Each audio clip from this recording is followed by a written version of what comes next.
What if I told you the free app on your phone, the one that promised to democratize finance, is quietly designed to make you a worse investor?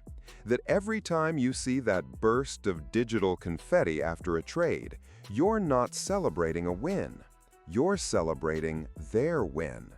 In the world of finance, if a product is free, you aren't the customer. You are the product.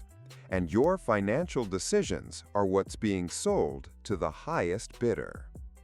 For decades, investing was a gated community. It required high minimums, deep knowledge, and an expensive relationship with a broker in a suit. Then came the revolution.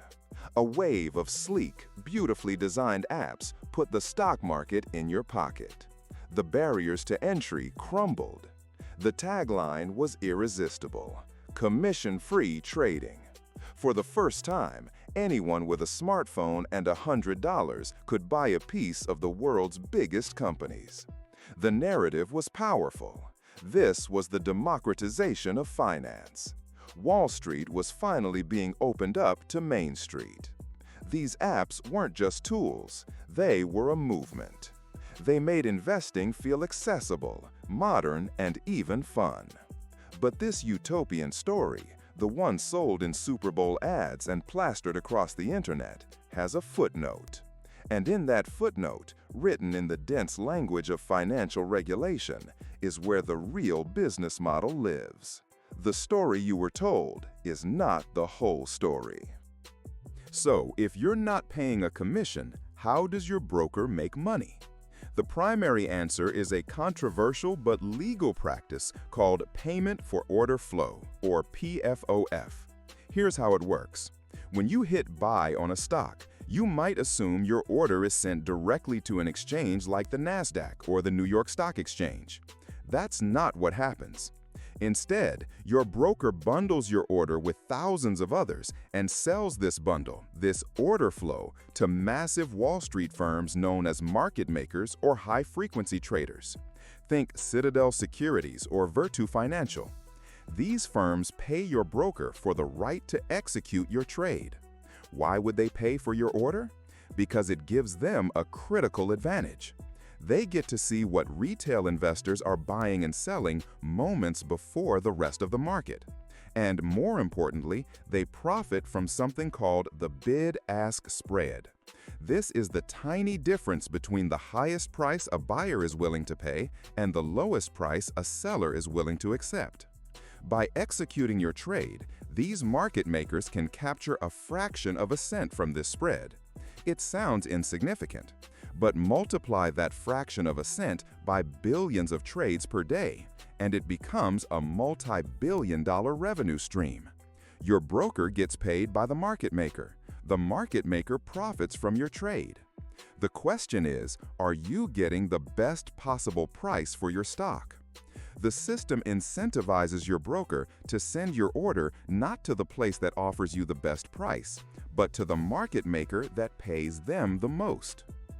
The second hidden cost isn't financial, it's psychological.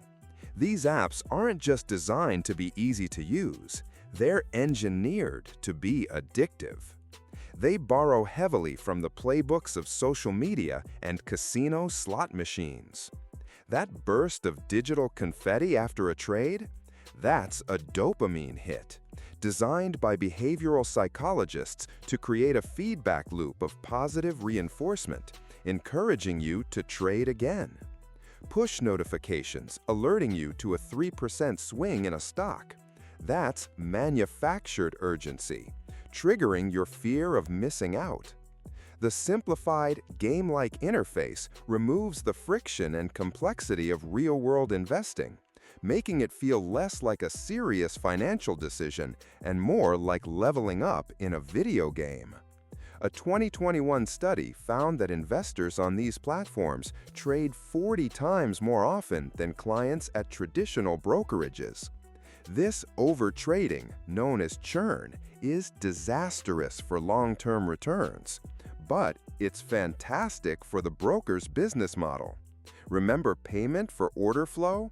The more you trade, the more orders they can sell. They have a direct financial incentive to make you trade as frequently and often as emotionally as possible. They aren't just giving you a tool. They are actively shaping your behavior to maximize their profit. So, let's connect the dots. What does this all mean for your money? There are two concrete costs. First, the potential for suboptimal execution. While market makers are required by law to give you a price at or better than the national best bid and offer, the system is opaque.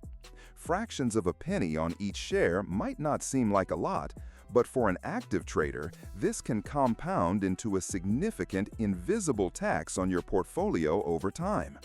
Former SEC Chairman Jay Clayton noted that free trading is not always free. The second and far greater cost comes from the behavioral manipulation. The evidence is clear. The more an individual investor trades, the worse their returns tend to be.